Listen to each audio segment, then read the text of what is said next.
not be a DJ for too much longer. I've blown or I've done something to this ear, and I don't fully know what it is, although I can probably just imagine that it's like loud music all the time. And when I've got headphones in, I often have headphones quite loud. So I would imagine that I've just not done myself any favours over the years. But on Thursday, my ear, I woke up and it sounded a little bit, just it sounded weird. It sounded like fuzzy. Almost sounds like when you turn a microphone on and then you tap the microphone on the top of the mic, and it kind of makes that like noise. That's kind of how my ear sounds. And then through Thursday, it actually became all right, and it just sort of like healed itself through the day. And then Friday, I woke up exactly the same. The ear felt muffled. I didn't really do. Oh, actually, no. I think it no. I apologise. It was Wednesday. So I woke up on Wednesday, and it was a little bit muffled. And then as the day went on, it fixed itself. And then Thursday, I woke up with the muffled ear again, and then basically it was just, it was no better. And then yeah, I just, it's still like it is now. It's popped a couple of times today, but it's not got better. Like when it first popped, it felt a little better for like the first, like, I don't know, maybe like 10 seconds after it popped, and then it just like, no, it doesn't feel no better. Um, so yes, I don't know what I've really done to it. It's not, at the moment. It's not affecting me mixing. It's not affecting me hearing things too much. It is a little bit like if there's, like if I'm in a, there's a bit of loud music playing and then someone's trying to talk to me, like I can't hear them. But like if someone was just sat in the room now and they was talking to me, I would be able to hear them. And if I'm playing a piece of audio, I can hear it, but sometimes it puts more pressure on this ear and it causes a little bit of like, it just does, it feels a bit uncomfy. So hopefully it does fix itself. If not, I'm going to obviously have to go to the doctors regarding the ear. I said I'd kind of see how it went over the weekend, and it's not really any better at the moment. So my friend said sort of, just see how it goes this week, and then if not, later on in the week you'll have to go to the doctors. But anyway, nevertheless, welcome back to another stream. We have a gig announcement today, and I'm going to give you an exciting motorbike update, which I'm looking forward to giving you the motorbike update. But of course, we'll do the music first. The music is the main focus of this channel, and yeah, we'll get all of that out of the way first. So, gig announcement: I am returning to Doncaster on the 25th of October for a Halloween. So we've got Bounce to the Bass at the Tropic Bar. So they invited me last month. So they invited me so the last Friday in August, sorry, they invited me to the Tropic Bar, and yeah, I went there and played a bounce set from, I think it was from something like 9:30 to 10:30 or something like that. I can't remember what the time was, but I went back to back with Liam Wilson. Had a really good set. Really enjoyed the vibe. Was buzzed to have been invited down, and he wanted to get me back on board for the Halloween special, which is taking place the 25th of October. We've got the legend Pete Monson. He's headlining the joint now. Pete Monson has been a big part of like the bounce scene and the music scene for a lot of years, and I remember when I was kind of getting into that sort of bounce, and then the Clublandy kind of stuff, and the Alex K CDs. I do sort of first discovering like Wigan Pier and some of the other bits and bobs. I do remember seeing Pete Monson's name among some of the other things I was kind of like discovering, listening to at the time. So sort of 2008 onwards was when I was really sort of starting to discover that sort of like, this sort of like bounce and this like Clubland and this Alex K. Like 2008, I discovered the Blackout Crew, got their Time to Shine CD, and just went on to discover, loads of bounce, donk, loads of just really great music for that time. And then sort of from there on, that's when I kind of discovered the hardcore, and that was kind of when I realised that all of this music has been made faster as hardcore, and then that's when I got into the likes of Dougal and Gamma and Breeze and Styles and Scion Unknown at that time, and then went back in time. So for me, I kind of had that era where I went back and probably liked all the older stuff a little bit late. So I sort of like got into sort of like hardcore probably around 2009, 2010, but then kind of went back to the 90s and kind of discovered all the bonkers. And then kind of went through the 2000s with all the Evolution and the Scion Unknown. Kind of probably discovered it all a little bit too late, when there was all the new stuff of hardcore coming in, and I was just kind of vibing on the older stuff, and then sort of 2018, 19 was probably when I started getting into like the 2011, 12, 13, sort of 14 era of like the UK hardcore. So when it went a little bit more like hardstyle lead influenced, and when there was more dubstep sounds coming in and stuff, and then I obviously now I've kind of gone back to like bounce and donk and clubland, and don't really do much hardcore nowadays. I still like it and I still mix it now and again, but I just don't vibe it anymore like I used to do. I enjoy it. I enjoy listening to it. I felt limited, like when I was just playing the hardcore. I felt really limited in terms of like bookings and gigs, and there isn't really a whole lot of hardcore bookings that you really see taking place, apart from like some of the big ones, and then some of the little ones, like they really are just little ones, and you really end up playing in like just some really like horrible little places, and it just didn't really feel fun for me anymore. And then the bounce, like I just feel like since I sort of moved to the bounce and the clubland and the hard dance, I kind of feel like I've achieved a lot more. Production releases, podcasts, just loads of different things have kind of all taken place through kind of taking that initial step sort of into doing like more of the bounce and more of the clublandy stuff. So yeah, bounce to the base, the 25th of October. So it starts at 7, goes on to 2 a.m. It's a bar in the middle of Doncaster, like right in the centre. It's like a bar with kind of like a biggish sort of dance floor area, known as the Tropic Bar. Really good place, always a good vibe in there. So I'm looking forward to coming back, ripping up the bounce, ripping up the donk, and yeah, should be really good. And B2B with Crofty, so myself and Crofty, we're going back to back, so I'm looking forward to that. I think we're going to play quite a cool little set, and there's some really good people on the lineup. So we've got Liam Wilson, Porter, we've got Key Hughes, big one who releases quite often on Bound 7. We've got Gareth Davis, one of my good friends from Grimsby, Cleethorpes way on. We've got Scott F. I've not seen Scott for a long time. It would be nice to see him. We've got Catchy, and then myself and Crofty. So it's a good little lineup. It's going to be nice. It's going to be good for Halloween if you're sort of out in Doncaster and you're just going on your typical Friday night out. There's this on. It's free entry. You can come in your Halloween fancy dress. So what can I say?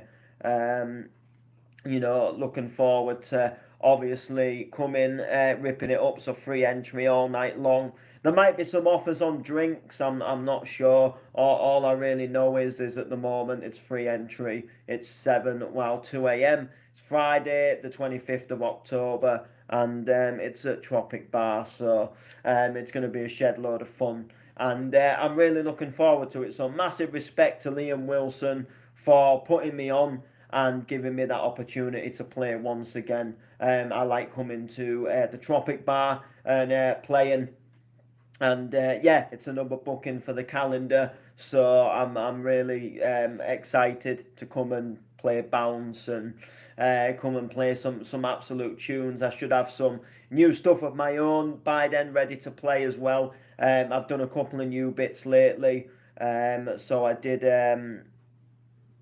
I did a remix of Cascada, A Never Ending Dream, and I dropped that in Scotland, and it went off quite well. I did my Alejandro, which I dropped at the last bounce to the bass. That seemed to go off. I've just done a remix. I've Got the Key. It's a remix of oh man, um,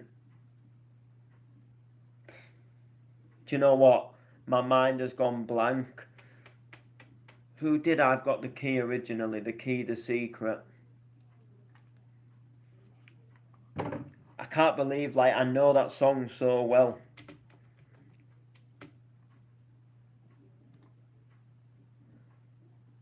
Urban Cookie Collective.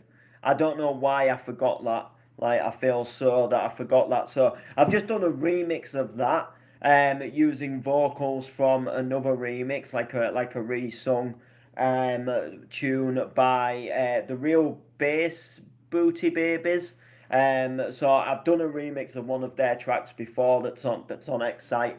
And I've also just done one tonight as well. I've just started one tonight that is looking quite well. I've also done a remix of Axwell, I Found You, which I'm gonna hopefully play on that night as well. So that should be quite good. So a good few little tunes that I've been working on, that I'm looking forward to doing as well. Another track called This Rocks as well. Not sure if I'm gonna play that one yet though, or whether I was just more experimenting, but it doesn't sound too bad. So we'll kind of see where it goes. So what state am I from? I'm from the UK, bro. No states. I mean Yorkshire, I guess, like, but we call them counties.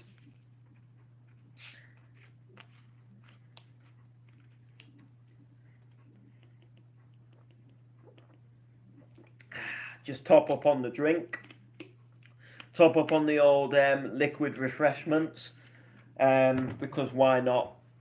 So yeah, so I'm really looking forward to playing there. So it's going to be a shed load of fun. It's free entry, so if you can make it, by all means, get yourselves there, get yourself playing out for the night and having a dance, having a rave, having a boogie, whatever you want to call it, and everything will all be boogie groovy. So yeah, absolutely buzzed. So, I might as well put it in the title, so I might as well give you a motorbike update, an exciting motorbike update. So, yesterday I did my CBT test, so I had to do my CBT test to get back on the road. CBTs only last 2 years in the UK, and when you've done a CBT, you can ride a 50cc or a 125 on the road. You just can't go onto motorways essentially. That is like pretty much the only place you can't take a bike is like on a motorway. But you can go on like normal A roads, normal B roads. You can go on dual carriageways. You just can't go onto physical motorways like the M1s, the M18, M62. Not allowed to do that.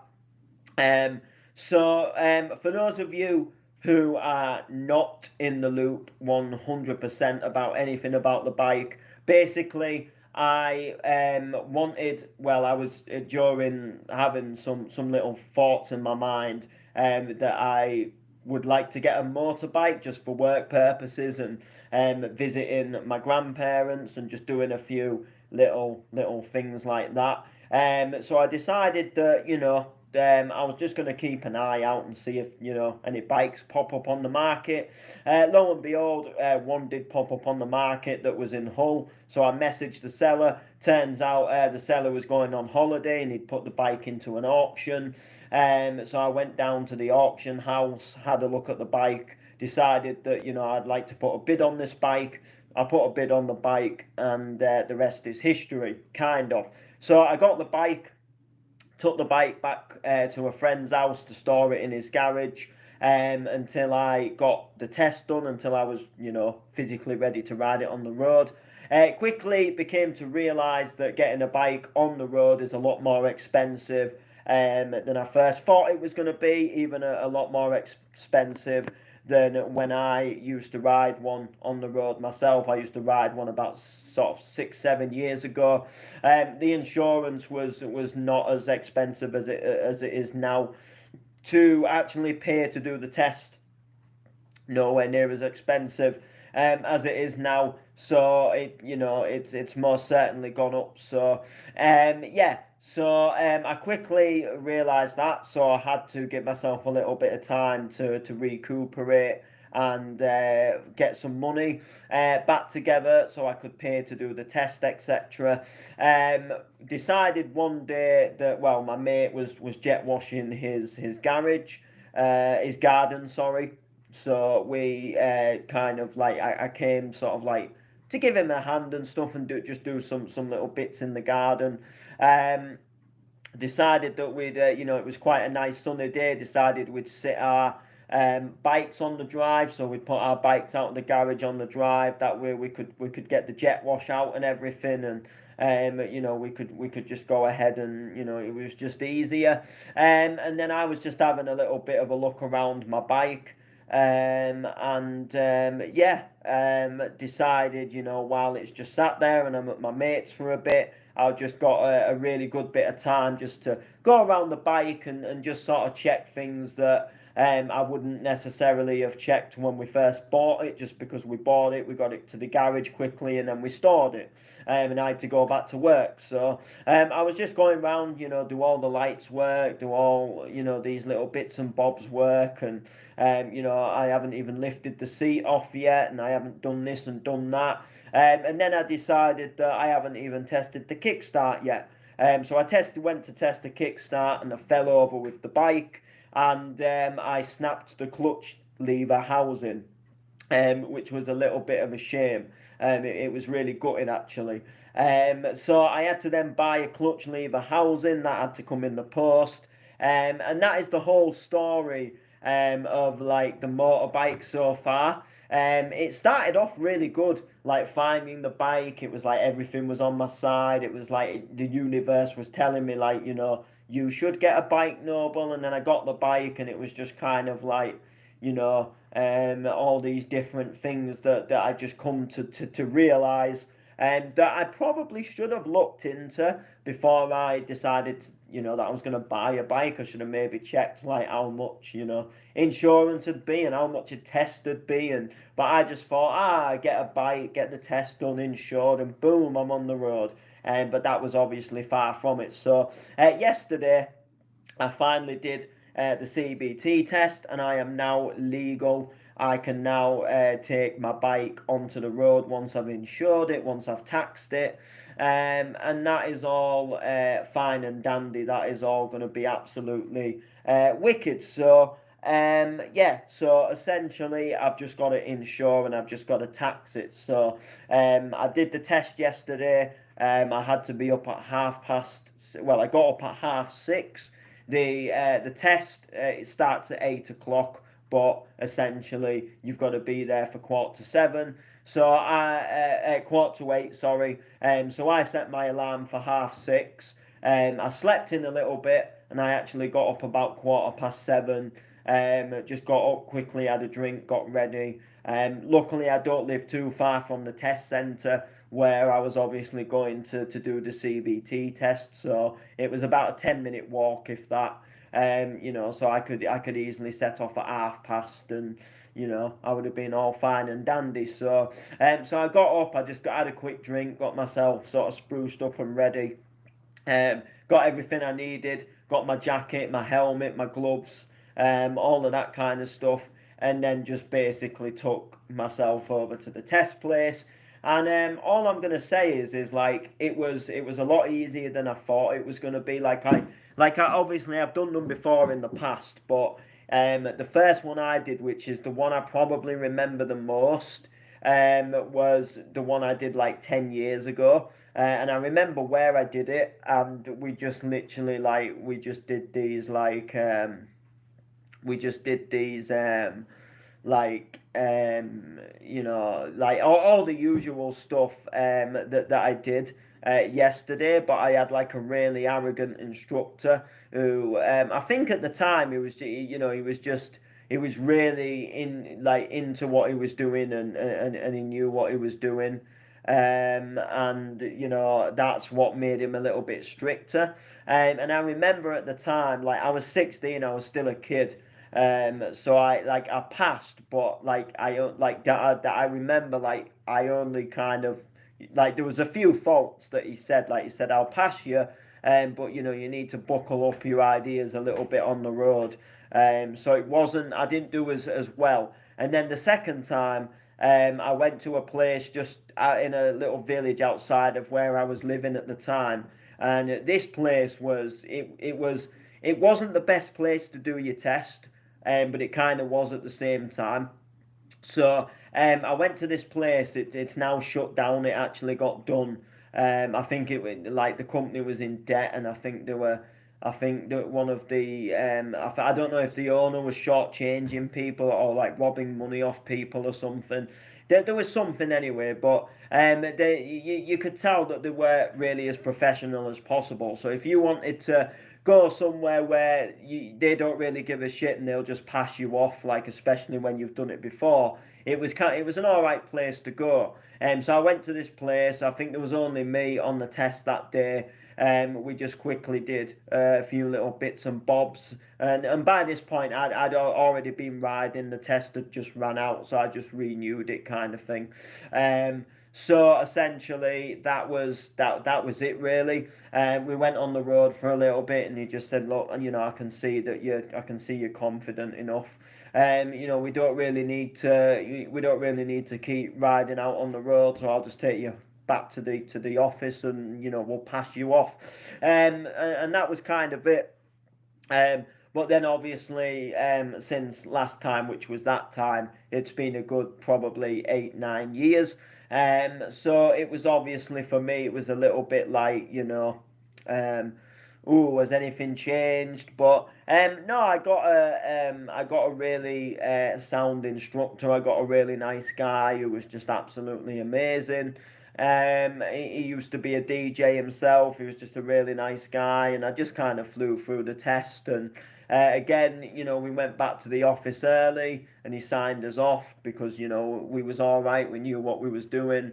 So now I'm legal to ride a bike on the road. What? Who would have known it, eh? But no, I just not to blow smoke up my ass, but I passed. I did well with it with flying colours, so it all seemed to work fine and dandy for me.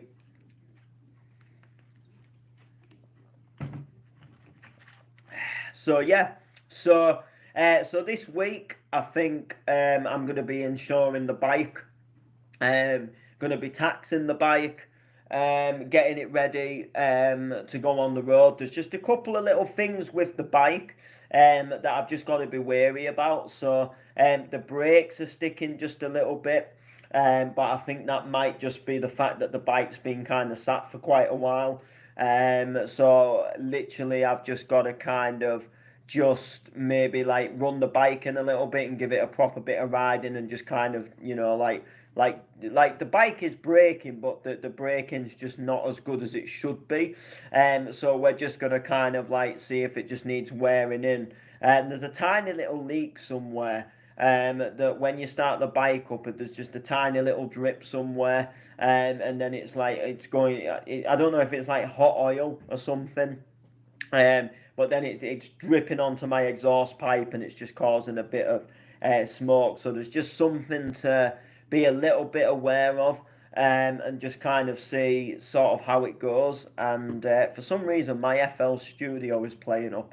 That is twice now that I have tried to open this project file, and it won't open it. I don't know why. I don't know what's going on. I don't know why it won't open it. I'm gonna try it one last time. Let's see what happens. So yeah, what's up, bro? Nothing much. The guy who put that rude comment, he is gonna completely get removed instantly because we don't have that.